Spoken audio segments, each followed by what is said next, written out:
Hello student, welcome to my another video. इस video में हम आज बीएससी नर्सिंग केमिस्ट्री के हाई वेटेज चैप्टर को देखेंगे और देखेंगे कि 11th क्लास और 12th क्लास से किस क्लास का वेटेज ज़्यादा और किस क्लास से क्वेश्चंस ज़्यादा आए हैं।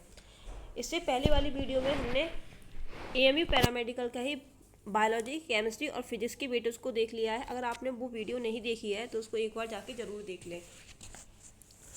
तो जैसे कि हमें मालूम है कि जो एएमयू बीएससी नर्सिंग है, अभी तक उसमें 4 पेपर हो चुके हैं, जो कि 21, 22, 23 और 24 में हो चुके हैं।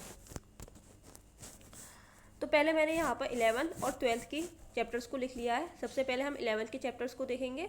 चलिए देखते हैं। पहला चैप्टर है some basic concept of chemistry, जिससे अभी तक कोई क्वेश्चन 21, 22, 23 में पूछा गया है। स्ट्रक्चर ऑफ एटम से अभी तक बस 23 में एक क्वेश्चन पूछा गया है, उसके अलावा एक भी क्वेश्चन इससे नहीं पूछा गया है। पीरियोडिक टेबल से भी 21 और 23 से क्वेश्चंस पूछे गए हैं। 22 में एक भी क्वेश्चन, 24 में एक भी क्वेश्चन नहीं पूछा गया है। केमिकल बॉन्डिंग से देखते हैं, बस 21 में क्वेश्चन पूछा गया, उसके अलावा अभी तक एक भी क्वेश्चन इस चैप्टर से नहीं पूछा गया केमिकल बॉन्डिंग से। स्टेट्स ऑफ मैटर में देखते हैं, एक क्वेश्चन 21 में पूछा गया है, उसके अलावा अभी इससे एक भी क्वेश्चन नहीं पूछा गया है। थर्मोडायनेमिक्स से अभी तक 2 क्वेश्चन पूछे गए हैं, वो भी 21 में, उसके अलावा भी इससे अभी तक एक भी क्वेश्चन नहीं पूछा गया है।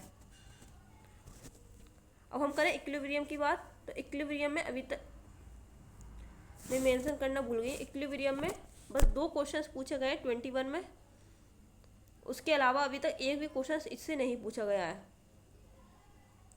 इक्विलिब्रियम का 21 में 2 क्वेश्चंस पूछे गए हैं, उसके अलावा अभी तक एक भी क्वेश्चन इस चैप्टर से नहीं पूछा गया है। रिडॉक्स रिएक्शन का एक भी क्वेश्चन अभी तक पूछा नहीं गया है। 21, 22, 23, 24 में अभी तक एक भी क्वेश्चन नहीं आया है। हाइड्रोजन एस ब्लॉक, इससे अभी तक एक भी क्वेश्चन नहीं आया है। रिडॉक्स रिएक्शन हाइड्रोजन और एस ब्लॉक। जीओसी की बात करें तो 21 में एक भी क्वेश्चन नहीं पूछा गया है। 22, 23, 24 में हर एक क्वेश्चन हर साल पूछा गया है इस चैप्टर से। हाइड्रोकार्बन में हर साल इस चैप्टर से एक क्वेश्चन पूछा गया है,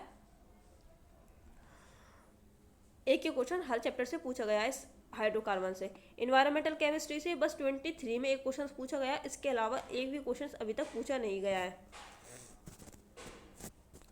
तो मतलब कि हमें पता चलता है कि इससे कि जो नर्सिंग में 11th क्लास का वेटेज कम है एज कम्पेयर टू 12th। पहले हम एक बार 12th को देख लेते हैं। 12th में हम देखते हैं पहले सॉलिड स्टेट। तो सॉलिड स्टेट में 21 में एक क्वेश्चन पूछा गया है, 24 में एक क्वेश्चन पूछा गया है, इसके अलावा एक भी क्वेश्चन 22, 23 में नहीं पूछा गया है इससे। सोल्यूशन में देखें हम तो एक क्वेश्चन 21 और 23 में पूछा गया है, 22, 24 में एक भी क्वेश्चन नहीं पूछा गया है इससे। केमिकल काइनेमेटिक्स की बात करें तो 23 और 24 में एक चैप्टर पूछा गया है, एक क्वेश्चन हर साल। इलेक्ट्रोकेमिस्ट्री 21, 22 में नहीं पूछा गया, 23 और 24 में पूछा गया है इससे क्वेश्चंस, और वो भी 2 क्वेश्चंस पूछे गए हैं इससे।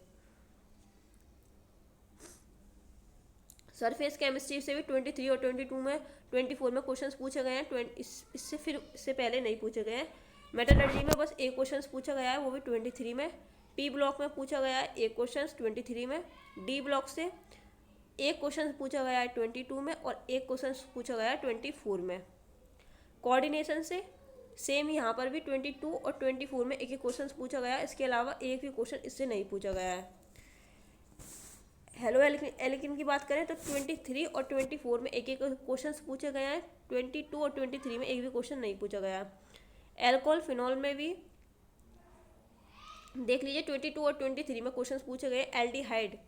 एल्डिहाइड एक मोस्ट इंपॉर्टेंट चैप्टर है, जिससे कि 2 क्वेश्चन पूछे गए 22 में और 4 क्वेश्चन पूछे गए हैं 23 में और 4 क्वेश्चन ही पूछे गए हैं 24 में। तो ये मान लीजिए बहुत हाई वेटेज चैप्टर है, इसको आपको बहुत अच्छी तरह से करके जाना है, हैशटैग लगा लीजिए इस पर। अमीन्स की बात करें तो 21 में एक क्वेश्चन पूछा गया, उसके अलावा एक भी क्वेश्चन नहीं पूछा गया। बायोमोलिक्यूल्स में ये भी अच्छा खासा है, ईजी चैप्टर है, लर्न करने वाला चैप्टर है और हाई वेटेज चैप्टर है। तो 22 में 2 क्वेश्चन पूछे गए हैं, 23 में 3 क्वेश्चन और 24 में 3 क्वेश्चन पूछे गए हैं। पॉलीमर से एक क्वेश्चन पूछा गया है 21 में, और केमिस्ट्री इन एवरीडे लाइफ में 21 में एक क्वेश्चन और 24 में एक क्वेश्चन, उसके अलावा एक भी क्वेश्चन नहीं पूछा गया है। तो मैं आपको बताती हूँ कि कौन सा चैप्टर जो है आपको बहुत अच्छी तरह से करके जाना है। तो इससे हमें मालूम होता है कि 11th और 12th में, 12th जो है ज़्यादा मार्क्स की आती है एज़ कम्पेयर टू 12th, और 12th को आपको बहुत अच्छी तरह से करके जानी है। 11th भी स्किप ना करके जाएं, 11th को भी थोड़ा थोड़ा पढ़ के जाएं, जैसे कि इनऑर्गेनिक और ऑर्गेनिक वाला पोर्शन आपको अच्छी तरह से करके जाना है। जैसे कि 11th में देखें तो जीओसी और हाइड्रोकार्बन आपको बहुत अच्छी तरह से करके जाना है, इसको स्किप नहीं करके जाना है, इसको हैशटैग लगा लीजिए, ये इंपॉर्टेंट चैप्टर है। मेरे हिसाब से तो केमिकल बॉन्डिंग भी आप अच्छी तरह से करके जाएं, क्या पता इससे क्वेश्चंस पूछ ले इस साल। पीरियोडिक टेबल और स्ट्रक्चर ऑफ एटम, इससे जिससे क्वेश्चंस आए उसको आपको करके जाना थोड़ा थोड़ा, मतलब फॉर्मूले तो याद करके जाइए इस चैप्टर की, थोड़ा कॉन्सेप्ट को बना के, क्योंकि सिलेक्शन लेने के लिए एक एक नंबर भी ज़रूरी होता है। 12th की बात करें तो आपको chemical kinetics, solution, electrochemistry and P block करके जाइए, D block hello alkene, alcohol, phenol, aldehyde तो हैशटैग है, इसको आपको अच्छी तरह से करके जाना है। बायोमोलिक्यूल्स अच्छी तरह से करके जाइए, इन चैप्टर को बहुत अच्छी तरह से करके जाइए ताकि आपको जो स्कोर्स है और ऊपर तक चले जाए। तो आपको एल्डिहाइड, बायोमोलिक्यूल तो बहुत अच्छी तरह से करके जाना है, क्योंकि इससे हर साल क्वेश्चन पूछे गए हैं, वो भी 4-4 और 3-3, मतलब ठीक है। तो हमने ऐसे ही केमिस्ट्री का चैप्टर का वेटेज देख लिया है। नेक्स्ट वीडियो में हम ऐसे ही फिजिक्स का वेटेज देखेंगे। और आपको ये वीडियो अच्छी लगी हो तो इसको लाइक कर दें, ज़्यादा से ज़्यादा शेयर करें। And thank you for watching my video. और जितने भी कमेंट हो, क्वेश्चंस हो, आप मुझसे कमेंट बॉक्स में ज़रूर पूछें।